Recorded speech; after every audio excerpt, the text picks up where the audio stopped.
Hey everyone, welcome back to the channel. I have decided to get a Vader back in my collection again. I used to own the Hot Toys Rogue One, which a lot of people say is the best Darth Vader you can get in 1/6 scale. But I got quite bored of him.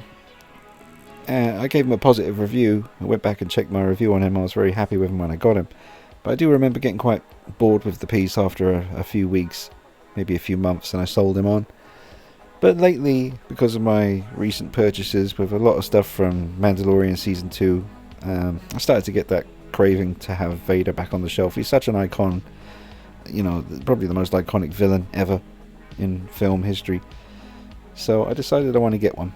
So I did a lot of research yesterday, and I was very, very close to buying the 40th anniversary Hot Toys Empire Strikes Back version.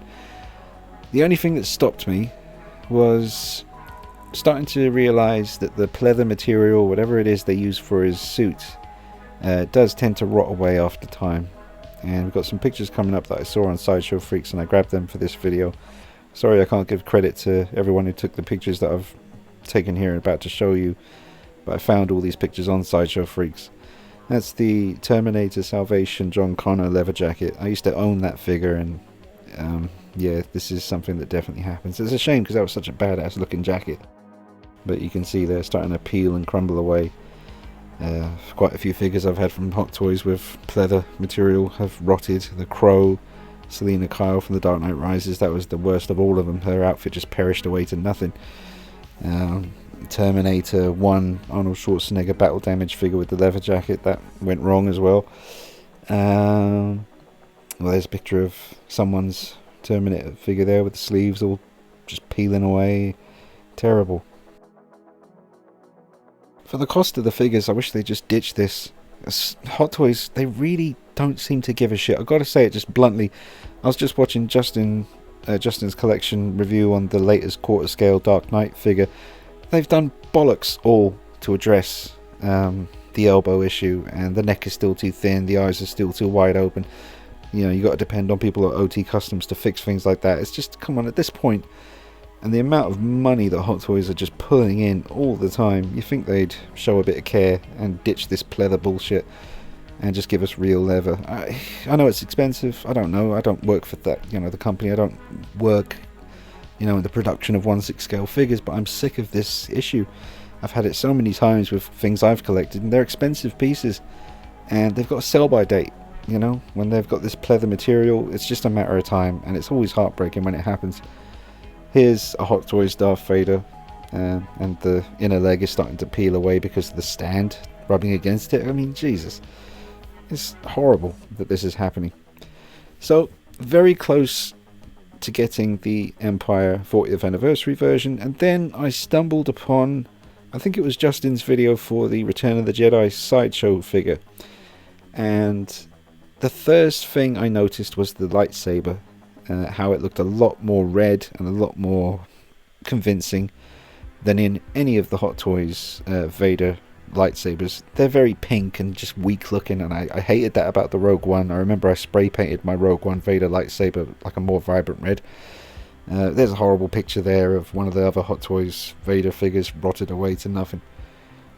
I also really like the height of the sideshow Return of the Jedi Vader. You can see here, this is a screenshot from Justin's review of the Return of the Jedi Vader, and he's standing next to the Hot Toys New Hope version.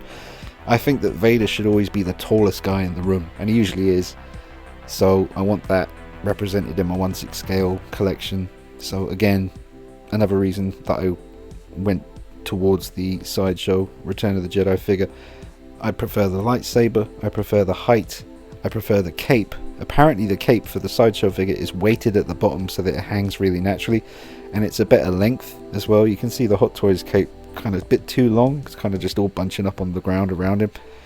I also think, and I remember from the Rogue One Vader that I used to own, the Hot Toys Vaders can be a bit stocky. I know he's a pretty big dude in the films, and it may be accurate, but just me, I'm not keen on that kind of more short and stumpy kind of look that a lot of them tend to have. So I like the slightly taller, longer look of the sideshow figure. I'm very curious to get it and review it. I got it from a seller on eBay in Italy, I think, so it might be a little while before it arrives, maybe a week, and I'll bring you the review. I think I've got the right pictures here. These are the pictures, promotional images for the sideshow Return of the Jedi Vader. A lot of people mention how the helmet isn't accurate. I'm not an expert enough to really notice those things. To me, this looks like Vader. I'm no expert on him. I mean, I grew up with him. Return of the Jedi was my childhood film from the Star Wars early movies. That was the one that I was around for. I remember I had like an audio book that I used to listen to, like a cassette with a book, and put my headphones on and all the sound effects were there. It was brilliant. Also, the boots on the sideshow figure are not pleather, so they won't rot away. They have a split at the ankle. They're plastic, I believe, so you don't have to worry about the boots rotting on the sideshow piece, and he has better ankle articulation, I would assume, as well. So we've got the height of the sideshow figure, which I prefer. We've got the lightsaber, which is definitely better. We've got the boots and the ankle articulation, which is better. Each hand has its own wrist peg, as is usually the way with the sideshow figures. I love the way they do that with each hand just has a wrist peg and you don't have to keep pissing around. I don't know why Hot Toys are still doing that the way they do it. I'm trying to think, there's other little details as well. The chain around the neck is actually metal on the sideshow figure, and there's a little hook that it attaches to hold it in place, which I really like that as well. But yeah, those are the main reasons. I'm probably forgetting some other ones, but thanks to Justin from Justin's Collection for talking to me. I sent him some messages just asking questions about, because he has this one and the Hot Toys ones. I said, you know, does the sideshow suit feel tougher? Do you think does it feel like it's going to hold up better than the Hot Toys ones? He said that he thinks it probably will, because it does feel like a different kind of material and it does feel tougher. So that's good. I just want a Vader that looks like Vader and is going to last. I don't want to be thinking, oh god, in a couple of years time he's going to start to, if I bend the elbow and leave him with his fist up like I really want to, it's not going to be any good for the figure. We'll see what happens. I will update you that, you know, once I get the figure in hand.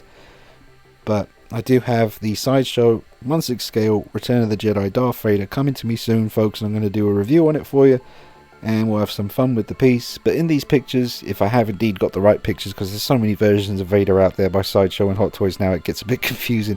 Also, Google wouldn't let me download a lot of the pictures I wanted to use for this video. They just wouldn't, so I had to do like screen grabs instead. But yeah, let me know what you think.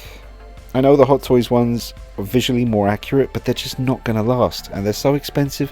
The cheapest Empire 40th anniversary I could find was $360 plus shipping, and the sideshow one was just $300.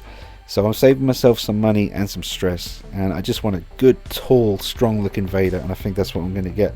Drop a like on this video, let me know what you think in the comments. I'll see you soon, take it easy, bye bye.